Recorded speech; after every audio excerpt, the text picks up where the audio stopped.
우리가 읽은 이 본문의 말씀은 아이성을 점령하고 난 다음에 즉시로 이스라엘 백성들이 단을 쌓아서 하나님께 그 제사를 드리고 그 제물을 태워 올린 그러한 이제 모습이 이제 30절에 이제 기록되어져 있습니다.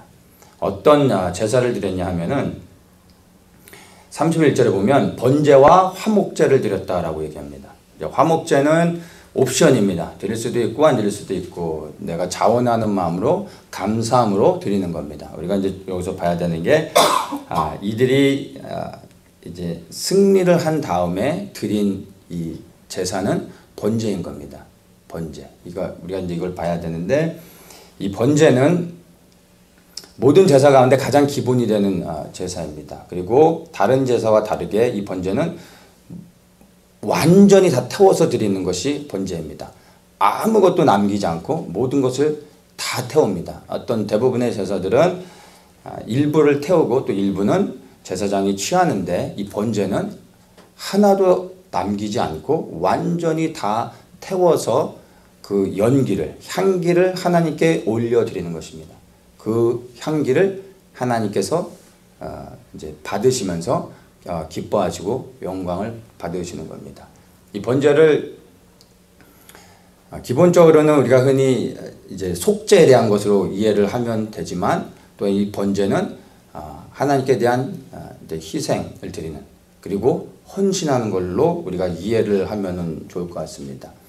아브라함과 이삭의 이야기를 통해서 우리가 번제의 의미를 좀 구체적으로 알 수 있는데 하나님께서 아브라함에게 독자 이삭을 번제로 드리라고 하십니다.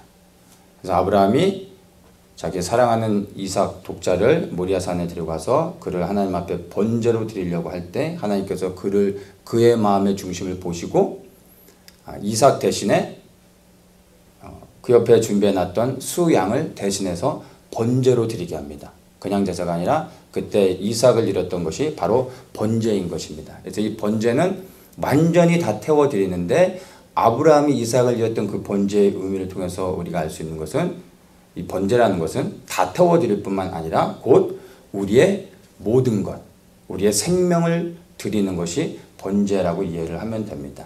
아브라함에게 있어서 그의 생명보다 더 귀중한 것이 바로 독자 이삭이었습니다. 그래서 하나님께서 아브라함의 생명을 요구하지 않으시고 아브라함에게 있어서 가장 중요한 것, 그에게 모든 것이 되어질 수 있는 그에게 생명이 되어지는 독자 이삭을 드리게 했던 것입니다. 그리고 그것을 일부만 드리는 게 아니고요. 다 드리는 것, 온전히 드려야 되는 것입니다. 이것이 번제의 의미입니다. 근데 이 번제가 구약시대의 이 번제가 오늘날로 이야기하면은 예배가 되는 겁니다. 예수님을 믿는 우리들은 더 이상 이제 제사를 드릴 필요가 없죠. 지금도 우리가 제사를 드려야 된다면 여기서 불 피웠다가 큰일 나겠죠. 번제를 드릴 필요가 없습니다. 대신 우리는 예배를 드리는 겁니다. 구약시대의 제사가 오늘날의 예배였던 것이죠. 예배랑 똑같이 이제 이해를 하면 됩니다. 그래서 우리가 예배를 통해서 하나님께 번제를 드리는데 번제는 매일 드리는 것입니다. 매일 아침마다 하나님께 그 향기를 올려드립니다. 올려드릴 때 모든 것을 태우는 것처럼 우리가 예배를 드릴 때 날마다 우리가 예배를 통해서 우리의 자신을 완전히 하나님께 드리는 것입니다. 적당히가 아니라 우리의 그 마음의 중심 그리고 우리의 모든 것을 담아서 하나님께 올려드리는 겁니다. 다 태워드리는 것이 그것이 예배인 것입니다. 많은 사람들이 이제 예배하면은 은혜 받으러 오는 것을 생각을 하죠. 그래서 찬양부터 기도 그리고 말씀까지 오늘 완벽하게 그냥 너무나 그냥 은혜를 받았다고 그렇게 하면은 내가 은혜를 많이 받으면 예배가 너무 좋았던 것으로 생각하는 경향들이 있습니다. 내가 예배 가운데 은혜를 받으면 그것이 하나님께 영광이 되어질 수도 있습니다. 그러나 내가 은혜를 받는 것과 하나님이 영광을 받는 것은 꼭 비례하는 것은 아닙니다. 내가 은혜를 많이 받았다 할지라도 그것이 내가 드린 예배가 하나님께 영광이 되지 않을 수도 있는 것입니다. 그러니까 내가 은혜를 받았다라고 말할 때 우리가 생각해야 되는 것은 그 주체가 나 자신이 되는 거죠. 예배는 하나님께 드려지는 것입니다. 그래서 내가 은혜를 받았다라고 말하는 것은 대부분 감정의 영역, 즉 혼의 영역에 머물러 있을 수가 있습니다.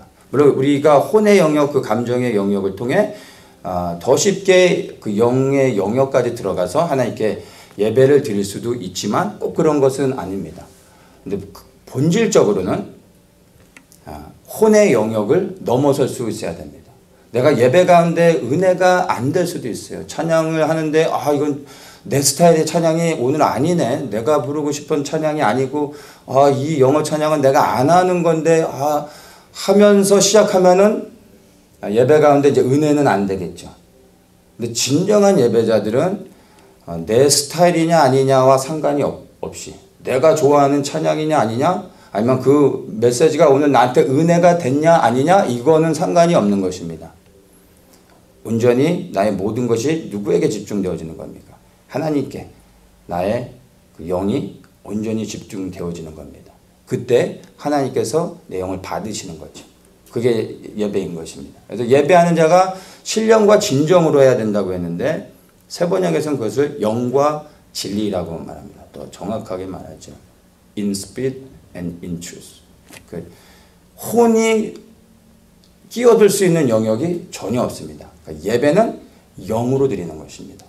그래서 영의 영역과 혼의 영역은 다르기 때문에 내가 마음에 감동을 받지 못할 수도 있다라는 것을 우리가 이해할 수 있어야 되는 것입니다. 여기까지는 이해하시죠? 그래서 예배를 드릴 때 제일 중요한 것이 나의 마음의 그 중심이 하나님께 올려드리는 거지 그 예배가 내가 은혜를 받고 내가 즐거워야 하는 것은 전혀 아니라는 겁니다. 그러니까 내가 마음의 열매를 맺지 못할지라도 내가 영으로서 하나님께 정말 온전히 나아가며 하나님을 갈망하고 하나님 앞에 머물러 있을 때 내 마음은 열매를 맺지 못하고 그리고 기쁘지 아니하다 할지라도 그 예배를 하나님이 받으실 수 있는 것입니다. 나는 여전히 예배가 끝나고 난 후에도 뭔가 짜릿하고 뭔가 뜨거워진 것을 경험하지 못했다 할지라도 하나님은 그 예배를 받으실 수 있다라는 것을 우리가 기억해야 됩니다. 이것이 이 시대 하나님께서 우리에게 원하시는 예배인 것입니다.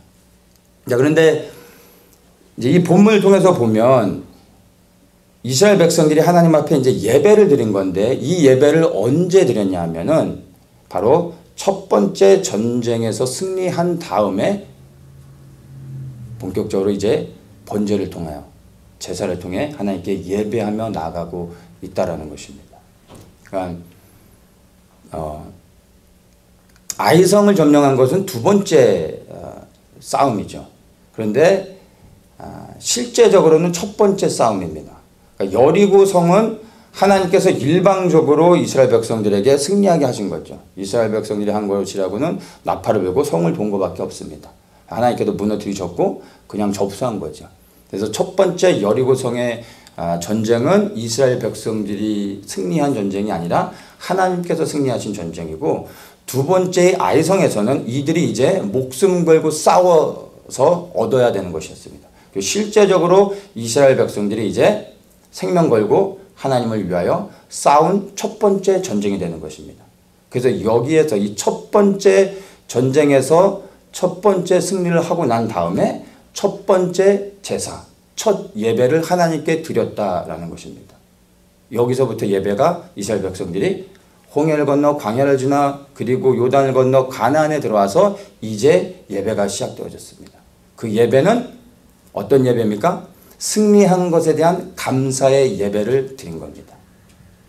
우리 믿는 모든 그리스도인들이 드려야 되는 예배가 무엇인지를 오늘 이 메시지를 통해서 우리에게 보여주고 있는 것입니다. 우리가 드려야 될 예배는 승리에 대한 감사의 예배가 되어야 하는 것입니다.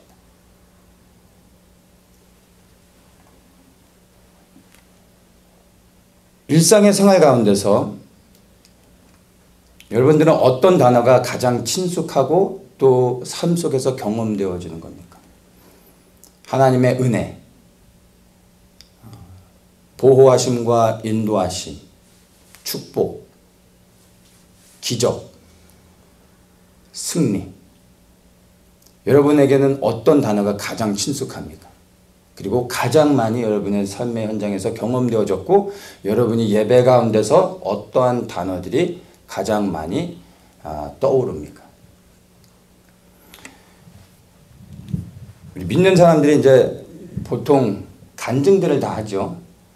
그래서 어떤 사람들은 자기 간증을 이제 준비하는 사람도 있어요. 그래서 아예 간증하라고 하면 준비된 간증. 시간이 지나도 세월이 지나도 바뀌질 않아요. 그냥 다 애워서 하는 간증이죠. 그래도 그냥 10년 전이건 뭐 계속 똑같은 간증만 하는 거죠. 그런 분들은 뭐 예를 들어서 10년 전의 간증을 계속 똑같은 레퍼토리를 그냥 애워서 하면은 그 10년 전에 예수님을 만나고 그 이후로는 예수님을 만난 적이 없는 건지 뭐 이런 간증하시는 분도 있고 어떤 연세 드신 분들에게 간증하라고 하면은 이제 6.25 때부터 이제 가는 거죠. 그래서 1.4.5 때부터 해서 막 피난 와가지고 부산에서 새로 시작해서 하나님을 거기서 극적으로 만나고 그래가지고 하나님이 보호하시고 인도하시고 축복해 주셔가지고 오늘 내가 이렇게 됐다고 해서 간증이 한 30년짜리가 쫙 되는 거예요. 이런 간증들도 다 좋습니다. 다 귀한 간증이고 실제 삶의 현장에서 하나님을 경험한 간증이죠.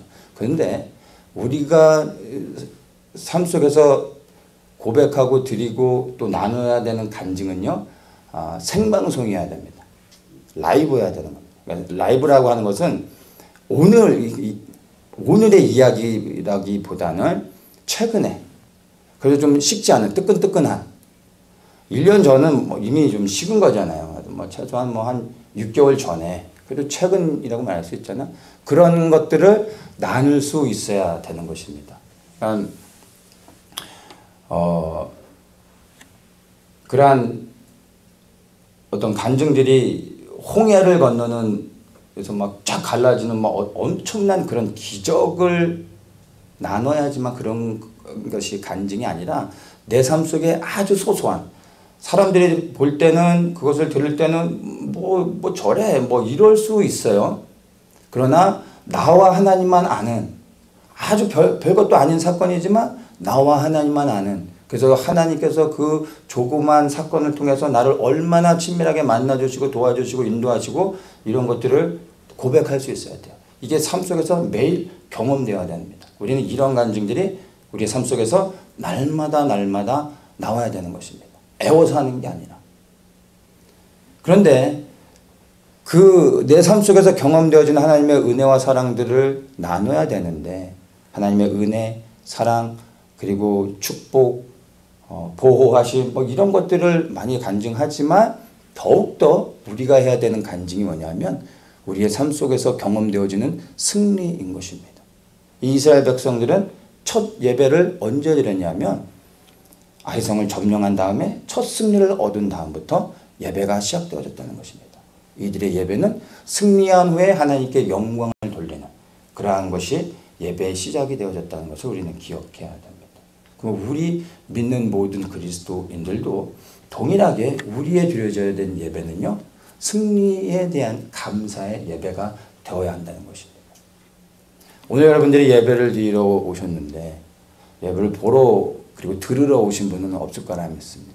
오늘 예배를 드리러 오실 때 여러분 어떠한 마음의 자세로 오셨습니까? 승리에 대한 감사의 고백과 그 뜨끈뜨끈한 이 사건들이 여러분 있습니까? 그래서 그 감사로 나와서 오늘 예배를 드리십니까? 아니면 우리가 흔히 너무나 경험하고 잘 아는 것처럼 천부여 의지없소서 오늘도 손들고 나갑니다.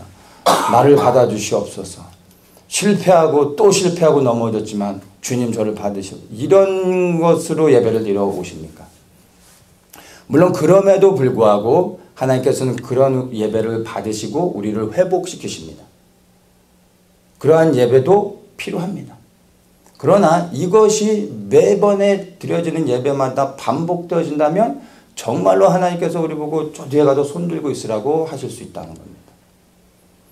우리를 회복시키고 나면, 그리고 우리에게 주신 자유를 가지고 이제 하나님의 권세와 능력으로 우리는 이제 하나님의 싸움을 싸워야 되는 거예요. 그리고 우리의 삶의 현장 가운데서 승리를 경험해야 되는 겁니다. 그리고 예배 가운데 돌아와서 그 승리를 나누는 거예요.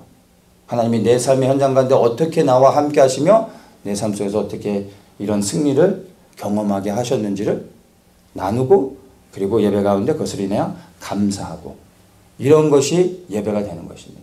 그래서 예배는 이렇게 순서에 맞춰져서 그냥 거룩하게 그냥 할렐루야 뭐 이렇게 드려지는 게 예배가 아니라, 사실은 진정한 예배는요, 영으로 드리는 예배, 그리고 승리를 인하여 감사로 드리는 예배는요, 축제의 예배가 되는 것입니다.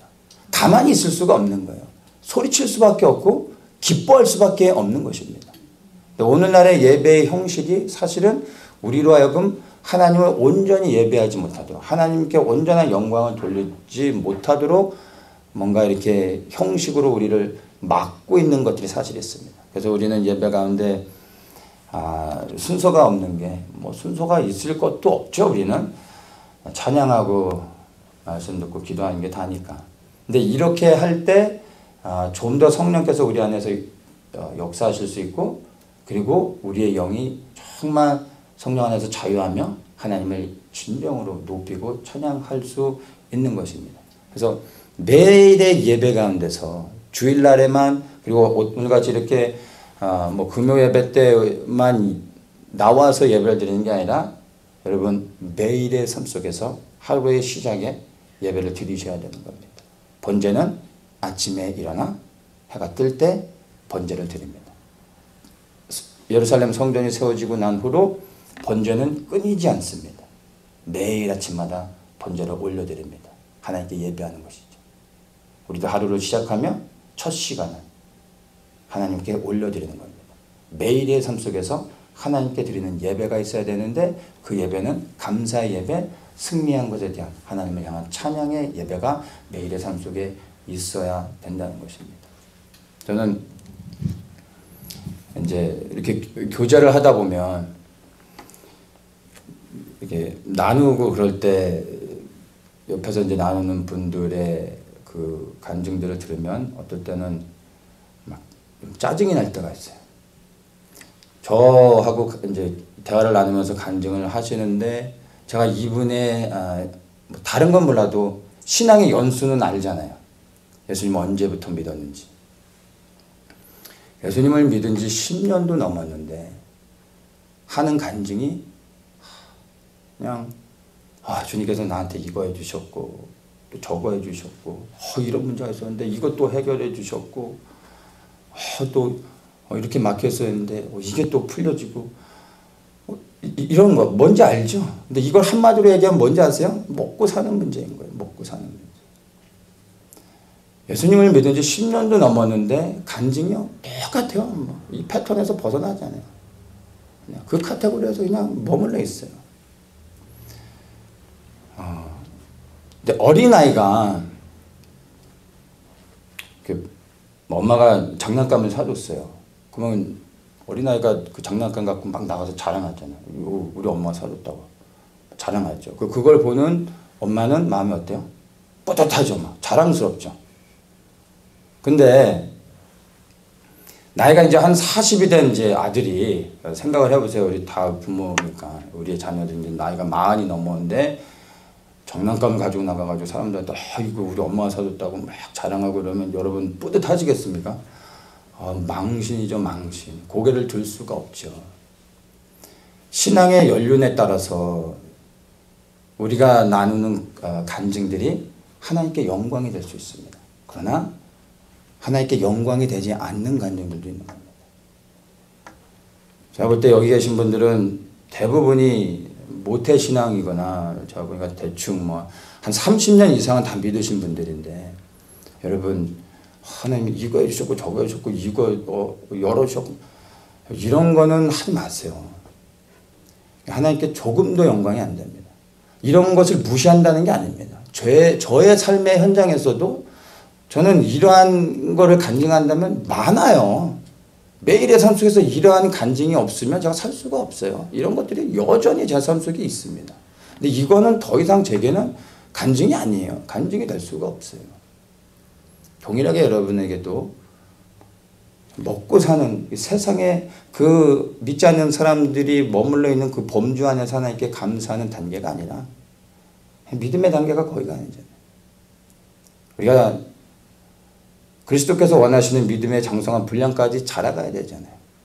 10년 이상을 예수님을 믿었다면 이제 이런 것이 감사와 자랑이 아니라 이제는 그리스도를 위해 나아가 이 이스라엘 백성들처럼 생명 걸고 싸울 수 있어야죠.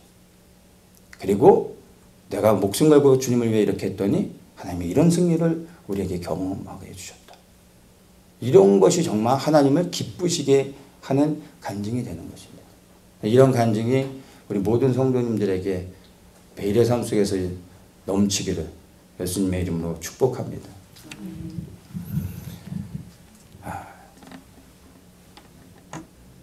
우리의 개인의 간증을 들어보면 사실 우리가 어디에 머물러 있는지를 볼 수가 있습니다. 여전히 광야에 있는지 아니면 요단을 건너 가나안에 있는지를 알 수가 있는 겁니다. 하나님께서 이스라엘 백성을 왜 애굽에서 바로의 권세에서 구원해 주셔서 홍해를 지나 광야로 오게 하셨습니까? 왜 광야를 지나가며 하나님께서 그들을 보호하시고 인도하시고 먹이시고 입히셨습니까? 그리고 왜 그들을 요단을 건너 가나안에 들어가게 하셨습니까? 애굽에서 그들을 구원해 주신 이유는 가나안에 들어가 거기에서 하나님 그 땅을 차지하는 전쟁을 통해 그 땅을 회복하고 하나님의 나라를 세우게 하기 위해 이스라엘 백성들을 바로의 권세로부터 구원해 내신 거잖아요. 우리도 동일하게 구원을 받았습니다. 광야를 지났습니다. 그 광야를 통해 하나님이 얼마나 신실하신 분인지 얼마나 전지전능하신 분인지 우리는 그 광야의 삶을 통해 이미 경험한 사람들입니다. 뭐가 더 못 믿어서 광야에 머물러 있어야 됩니다. 이제는 요단을 건너 우리의 부르심을 따라 나아가 이제는 하나님이 우리에게 명하신 싸움을 할 수 있어야 되는 것입니다.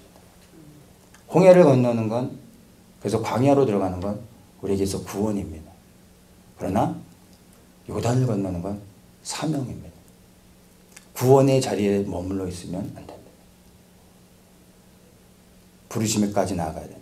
요단을 건너 가나안까지 들어가 우리는 하나님의 나라를 위한 싸움을 해야 됩니다. 그게 믿는 모든 그리스도인들의 부르심입니다. 근데 너무나 안타깝게 오늘날 많은 그리스도인들이요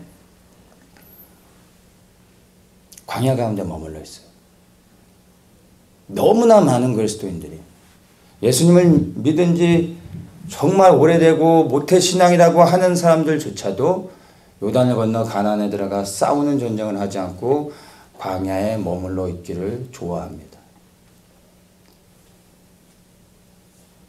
광야에 있으면 하나님의 보호와 인도하심을 받죠. 그러니까 늘 고백하는 게 늘 그거죠. 그래서 은혜, 은혜. 하나님의 인도하심, 하나님이 채워주심, 먹여주시는 거. 이 안에 머물러 있는 거예요. 그래서 거기서 조금 더 나아간 사람들이 뭘 하냐면 하나님의 임재를 구하죠. 하나님의 임재. 더 깊은 하나님의 임재. 오직 하나님만을 예배하는 거. 오직 하나님께만 집중하는 거. 그래봐야 광야예요. 임재에서 좀 깨어나고 이제 하나님을 깊이 만나는 것에서 일어나 요단을 건너 이제는 싸워야 되는 겁니다. 광야에 머물러 있어서는요 승리를 경험할 수가 없습니다. 광야는 하나님께서 우리를 보호하시고 지켜주시고 우리를 장성한 싸울 수 있는 믿음의 단계까지 우리를 세워주시고 우리를 믿음 안에서 강건케 하시는 것입니다. 그러나 때가 되어지면 반드시 요단을 건너 가나안에 들어가 이젠 그리스도를 위하여 생명 걸고 싸워야 되는 것입니다. 하나님의 은혜를 경험하는 것과 하나님의 승리를 경험하는 것. 무엇이 정말 하나님을 영광스럽게 하겠습니까? 일평생 하나님의 엄청난 은혜만 받고 하나님 앞에 선 사람과 하나님을 위하여 생명 드리고 싸우며 승리를 경험한 사람이 하나님 앞에 서 있을 때 하나님께서 누구에게 시선을 하고 누구를 품어주시고 반갑게 맞이하겠습니까? 하나님의 은혜 안에 머물러 있는 것이 아니라 이제는 부르심을 따라 일어나 요단을 건너 가나안에 들어가 하나님의 영광을 위해 싸우는 그 단계까지 갈 수 있어야 되는 겁니다.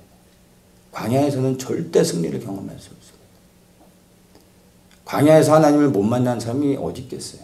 광야에서 하나님 못 만나면 다 죽는데 하나님 보호해 주시죠. 그저 경험했으면 이제는 그 자리를 털고 일어나야 돼요. 이제 주님이 확실히 살아계시다는 것, 그리고 그분이 역사하신다는 것, 우리가 이제 믿을 수 있잖아요. 그러면 이제 우리의 삶을 그분을 위해 던질 수 있어야 돼요. 생명 걸고 싸울 수 있어야 돼요. 그게 하나님께서 우리에게 원하시는 또한 그런 부르심이라는 겁니다. 요단을 건넌 다음에 이스라엘 백성들이 첫 번째 했던 것이 뭐냐면 할례를 했습니다. 할례를 우리는 이제 하나님과의 언약 이렇게 얘기하는데, 언약이라고 하면 여러분 두리뭉실한 거고, 할례를 행했다라는 것은요 다시 하나님 앞에 이제 생명을 드리는 겁니다. 나는 이제 하나님께만 순종하겠습니다. 네, 하나님을 위해 목숨 걸겠습니다. 하나님이 말씀하시면 네 하고 하나님이 하라는 대로 보내시는 대로 내가 순종하겠습니다. 이게 할례입니다. 그래서 이 할례를 행한 자, 즉 하나님을 위해 이제 모든 것을 다 드린 사람들이 비로소 하나님이 명하신 전쟁을 하게 되는 겁니다. 그리고 첫 번째 여리고성의 전투를 통해 하나님 말씀에 순종하여 하나님의 거룩한 전쟁을 하면 하나님께서 승리를 경험하게 해준다. 하나님이 친히 싸우신다는 것을 여리고를 통해 상징적으로 보여주는 겁니다. 그리고 나서 이제는 담대하게 칼을 들고 성도를 점령하는 실제적인 전쟁들을 하며 이제 승리를 하게 되는 것입니다. 이것이 오늘 우리에게 믿는 우리 그리스도인들이 어떻게 하나님 앞에 나아가야 되는지를 보여주고 있는 것입니다. 군사로 다니는 자는 자기 생활에 얽매인 자가 하나도 없나니 이는 군사를 모집한 자를 기쁘시게 하려 함이라 라고 우리에게 말해주고 있습니다. 우리가 하나님을 기쁘시게 할 수 있는 단 하나의 방법은요, 하나님의 은혜 안에 머물러 있는 게 아닙니다. 그 은혜로 인하여 감사하는 게 아닙니다. 하나님을 위하여 싸울 때 우리를 군사로 부르신 그 하나님의 부르신 가운데 순종하여 우리의 생명을 드리고 그분을 위해 싸워 승리를 가지고 하나님께 올려드릴 때 그 예배를 하나님이 받으시는 겁니다. 그것이 정말로 하나님을 기쁘시게 하는 예배가 되는 것입니다.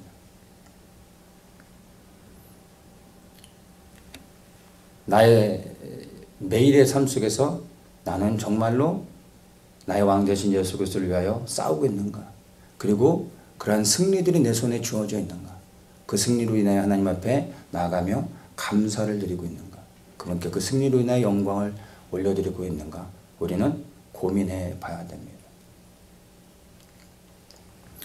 우리가 살아가고 있는 이 시대는 실제적으로 너무나 많은 싸움들이 있는 시대입니다.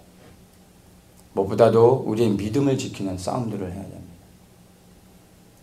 우리가 지금까지 살아왔던 그리고 해왔던 이 신앙의 이 생활들은 앞으로는 달라질 겁니다. 이미 그것들을 알고 계실 겁니다. 우리가 살아가는 이 미국 땅에서도 예수를 믿는 것이 이제 불법이 되어질 때가 곧 올 겁니다.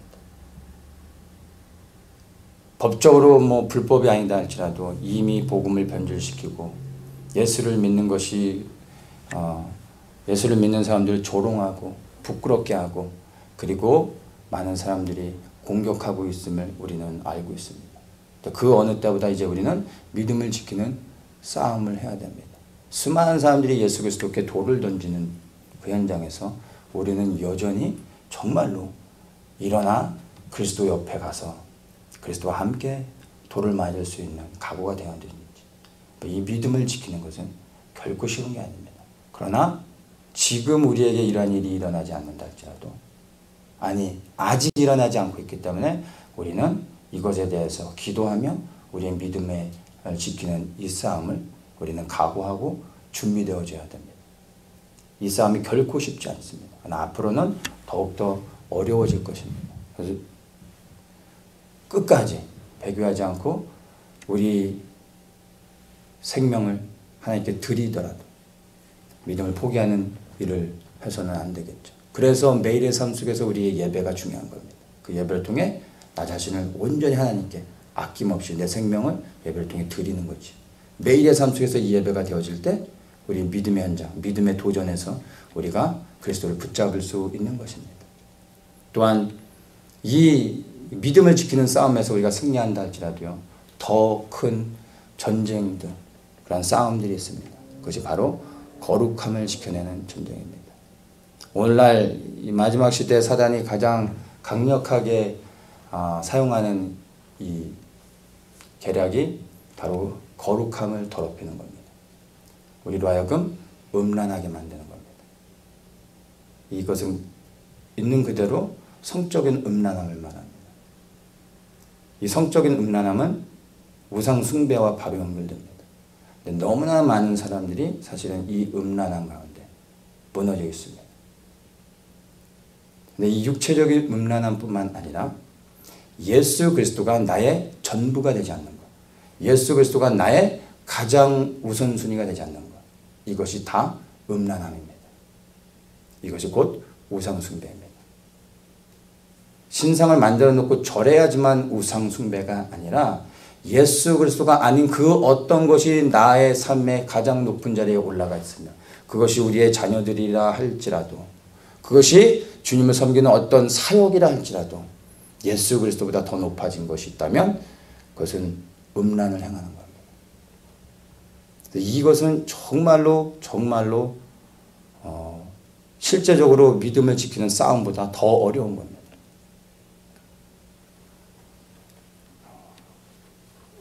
사단이 마지막 시대 가운데 가장 강력하게 역사하는, 그래서 수많은 사람들을 넘어뜨리는 방법입니다. 근데 이것이 사실은 우리같이 이렇게 자유를 누리며 살아가고 있는 이런 미국에서 예수를 믿는 게 얼마나 어렵습니까? 저번에 그 북한 선교를 많이 하셨던 분이 오셔서 그런 얘기를 나눠주셨죠. 북한 사람들이 그런 얘기 한다잖아요. 아유, 한국에서 예수님 믿기 얼마나 힘드시겠어요. 저희는 너무 좋습니다. 근데 그 말이 무엇을 의미하는지 우리가 알잖아요. 정말 우리에게 주어진 이 자유 때문에 예수님을 온전히 믿는 게 얼마나 어렵습니까? 우리가 거룩함을 지켜내는 것을 우리가 지면, 이 싸움에서 지면 하나님께서 우리를 버리실 수밖에 없습니다. 그분은 너무나 거룩하셔서 우리가 더럽혀지면 그분은 우리를 품으실 수가 없습니다. 그래서 우리를 버리실 수밖에 없는 겁니다. 하나님이 우리를 버리실 수밖에 없고 우리를 더럽히게 하는 것이 이 마지막 시대 가운데 풀어진 강력한 미혹인 것입니다. 이러한 싸움을 해야 됩니다. 그리고 죄와 싸워야 되죠. 그리고 그 무엇보다도 우리가 이 모든 싸움들을 하면서 더욱더 이 땅에 하나님의 나라가 이루어질 수 있도록, 하늘에서 이루어진 하나님의 뜻이 이 땅에서도 이루어질 수 있도록 우리가 기도로 싸우는 그러한 싸움들을 해야 되는 것입니다. 그래서 끊임없이 우리는 싸워야 됩니다. 광야에 머물러 있으면 싸울 수가 없는 겁니다. 요단을 건너 가나안에 들어가 실질적으로 수많은 전쟁들을 주님이 오시는 그날까지, 아니면 우리가 주님 앞에 서는 그날까지 이 싸움은 하루도 끝나지 않습니다. 정말로 주님의 말씀에 순종해서 죄와 싸우며 거룩함을 지켜내고 믿음의 싸움을 하는 사람들은요, 이 땅에서 장수하는 것을 구할 수가 없습니다. 이렇게 살아보니까 장수하는 게 복이 아니더라고요. 믿음을 지키며 주님이 부르시는 그날까지 싸우고 또 싸우고 승리하는 것, 그게 가장 큰 복인 거예요. 부르시면 그냥 가는 거예요. 히스기야처럼 15년 더 이게 아니라 우리에게 주어진 우리의 삶이 얼마나 남았는지 우리는 알 수 없습니다. 그러나 우리에게 하나님께서 분별케 하시는 것은요, 내 연수와 상관없이 우리의 부르심 안에서 이제 그 거룩한 전쟁들을 해야 된다는 것입니다. 우리의 삶의 현장에서 그리스도를 영화롭게 하며 매일의 삶 속에서 승리를 경험해야 됩니다. 그 승리는 우리를 위한 게 아니라 하나님의 영광을 위한 것입니다. 우리가 그 승리를 경험할 때마다 수많은 사람들이 자유케 되어지는 겁니다. 하나님의 나라가 확장되어지는 것입니다. 어둠의 권세가 깨어지는 것입니다. 하나님의 나라는 그러한 수많은 전쟁의 승리를 통해 이 땅에 이루어지게 되는 것입니다. 그것이 그리스도의 재림이 되는 것입니다. 바로 이 일들을 위하여 이 시대 가운데 우리를 하나님께서 사단의 권세에서, 죄와 사망의 법에서 우리를 구원해 내신 겁니다. 이제 우리는 어디에 있는지를 보셔야 돼요. 여전히 광야에 있다면 이제는 요단을 건너 담대히 우리를 부르신 주님을 위하여, 우리를 구원하신 예수 그리스도를 위하여 생명 드리며 싸워야 되는 것입니다. 주님이 부르시는 그날까지 우리의 삶을 드리며 그렇게 싸움을, 그래야 승리를 통해 하나님께 영광을 돌리는 그런 모든 성도님들 되시기를 예수님의 이름으로 축복합니다.